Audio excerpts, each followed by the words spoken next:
You've heard people talking about options, making thousands in days, sometimes losing their shirts just as fast.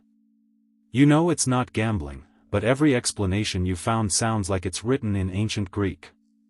Here's the thing, your confusion isn't because options are impossibly complex, it's because everyone explains them backwards. Hey, it's Ollie, and today I'm going to make options genuinely click for you. I've spent years watching people struggle with this topic, and I've figured out why most explanations fail. They start with the mechanics instead of the mindset. Think of options like insurance for your car. You pay a small premium for the right to make a claim if something happens. Options work the same way, except instead of protecting your car, you're making bets on which direction a stock will move. But here's where it gets interesting, and where most people's minds get blown. Let me tell you about Sarah, a teacher who turned $500 into $4,000 in 3 weeks using Tesla options. Tesla stock was trading at $800, and Sarah believed it would jump after their earnings announcement. Instead of buying Tesla stock outright, which would have cost her $80,000 for 100 shares, she bought a call option for $500. This gave her the right to buy Tesla at $820 per share if it went up. When Tesla jumped to $860 after earnings, her option was suddenly worth $4,000. But here's the part that nobody tells you about options, and it's the reason most beginners lose money.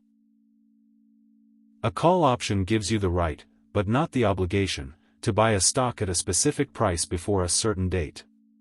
Think of it like putting a deposit on a house.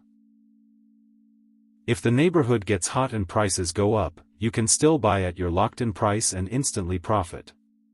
If prices drop, you just walk away and only lose your deposit.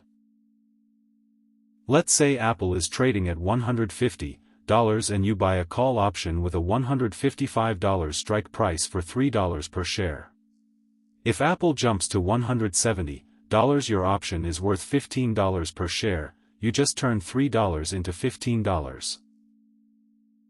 But what if you wanted to bet that a stock would go down instead? Put options are the mirror image of calls. They give you the right to sell a stock at a specific price, even if it falls below that level. It's like having a guaranteed buyer for your car at a set price, no matter how much the value drops. If Netflix is at $400 and you think it's overvalued, you might buy a put option with a $390 strike for $5. If Netflix crashes to $350, your put is worth $40, you just made $35 profit on a $5 investment. This is how smart money protects their portfolios when they sense trouble brewing. Now, here's a quick test to see if this is really sinking in. Microsoft is trading at $300. You think it's going to $320 after their earnings next week. Would you buy a call option or a put option? Take a second and think about it.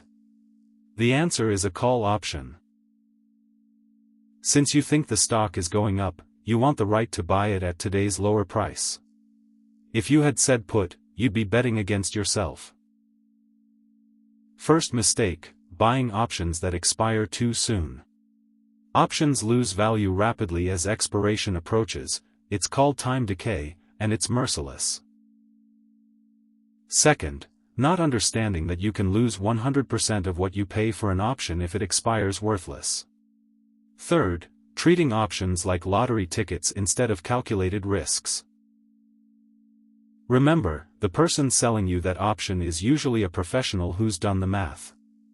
You need an edge, whether that's research, timing, or a clear thesis about why the stock will move. But here's how you can start practicing without losing your shirt. Don't jump in with real money yet. Start with a paper trading account where you can practice with fake money but real market prices. Pick 3 stocks you follow closely and practice predicting their direction. Research what moves these stocks: earnings, product launches, economic news. Start small when you do go live, never risk more than you can afford to lose completely. Most importantly, Focus on learning one strategy at a time rather than trying to master everything at once. Drop a comment below with which stock you'd want to practice options on first. I read every single one and often reply with specific tips. Options aren't magic, but they're powerful tools when you understand them properly. Master the basics first, respect the risks, and remember that even the pros lose money sometimes. If you want to dive deeper into advanced option strategies that the smart money actually uses, head over to nexusaicalls.com. I'll see you there.